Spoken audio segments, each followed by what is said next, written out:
राम नाम ऐसा दीप है जो अंधेरे में भी रास्ता दिखा देता है। राम केवल भगवान नहीं, वे जीवन की एक ऐसी शैली हैं जो हमें सिखाती है क्या सही है और क्या नहीं। आइए सुनते हैं एक ऐसी कहानी जो आपको अंदर से झंझोड़ देगी, जो केवल सुनने की नहीं, जीने की है। भाग 1। अयोध्या में जन्म। एक दिव्य आगमन। अयोध्या नगरी में जब वर्षों बाद महाराज दशरथ को पुत्र प्राप्ति हुई, तब सारे नगर में आनंद की लहर दौड़ गई। राम का जन्म केवल माता कौशल्या के लिए नहीं, संपूर्ण मानवता के लिए वरदान था। बचपन से ही राम में एक दिव्य तेज था, पर वो तेज था विनम्रता का। मां, क्या हर किसी को अपना धर्म निभाना चाहिए? हां राम, धर्म ही वो दीप है जो हर अंधकार में रोशनी करता है। भाग 2। राम और सीता।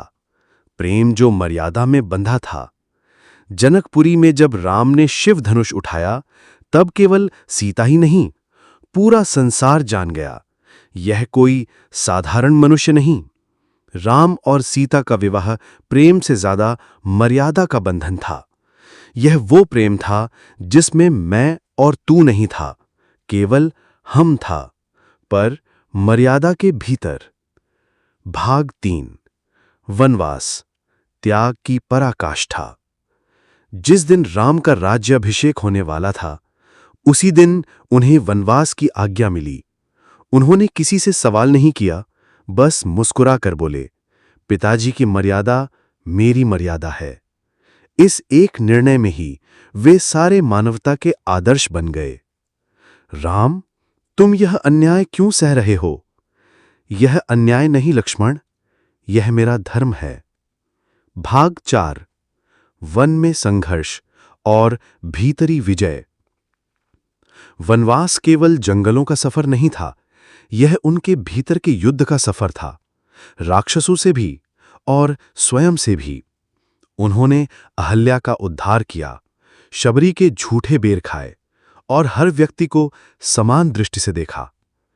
राम ने कभी किसी के रंग, जाति या रूप से फर्क नहीं किया। उन्होंने देखा केवल मन। यही है सच्चा मानव धर्म। भाग 5। रावण वध, अधर्म पर धर्म की जीत। जब रावण ने सीता का हरण किया, राम टूटे नहीं। उन्होंने हनुमान से मित्रता की, बाली से न्याय किया और फिर लंका पर चढ़ाई की। उन्होंने युद्ध भी मर्यादा से लड़ा, शत्रु का भी सम्मान करते हुए। रावण, तू विद्वान है, पर अहंकार ने तुझे अधर्मी बना दिया। मर्यादा से बढ़कर कोई शक्ति नहीं रावण। भाग 6। राम राज्य, आदर्श शासन का प्रतीक।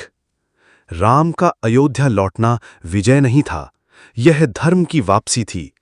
उन्होंने ऐसा राम राज्य स्थापित किया जहां न्याय और सेवा सर्वोपरि थे। हर निर्णय में वो प्रजा का हित देखते थे, यहां तक कि अपने निजी जीवन के त्याग की कीमत पर भी। सीख, नेता वही होता है जो अपने सुख से पहले जनता का दुख देखे।